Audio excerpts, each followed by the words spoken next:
Thanks for joining us from the Ohio AgNet, Voice You Know with the News You Trust studio. Sponsored by BASF, where you can count on the trusted performance of Elevio seed treatment to protect your soybean crop. I am Allison Kinney. Now let's take a look at what's making agricultural news. In a move that sought to ease frustration among producers, the USDA reopened approximately 2,100 Farm Office Agency county offices. Each reopened office is staffed with 2 employees operating 5 days a week to provide limited but essential service such as disaster aid, crop insurance sign-up, farm loans, and safety net program assistance. Agriculture Secretary Brooke Rawlings emphasized that reopening these offices is a critical step toward delivering on earlier commitments to farmers, including billions in disaster relief. The limited staffing underscores the tension between disrupted government operations and the urgent needs of rural America dealing a challenging harvest season.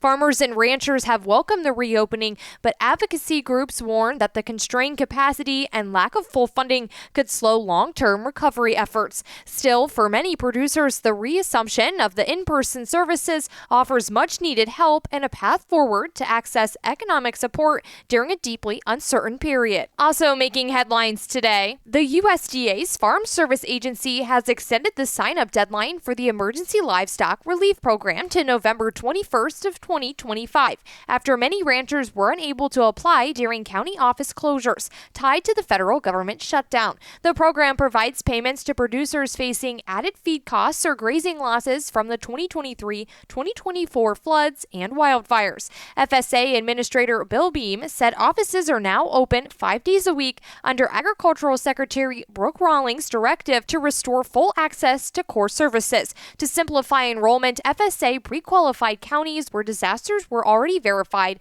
allowing eligible producers to apply without submitting additional documentation. Covered livestock include beef and dairy cattle, sheep, llamas, and other grazing animals. Payments are based on supplemental feed costs, offering up to 60% of 1 month's feed costs for wildfire losses or 3 months for flood impacts. Additional payments are capped at $125,000 with limited exemptions up to $250,000. Now let's take a look at the markets. Brought to you by Seed Consultants, simply better performance. Learn more online at seedconsultants.com. December corn closing in today up 2 at 4.36 3/4. March corn up 1.5 at 4.49.5. January soybeans are down 3 3/4 at 11.53.5, and December wheat is up 2 1/4 at 5.46.5. Thanks for joining us. You're listening to the Ohio AgNet.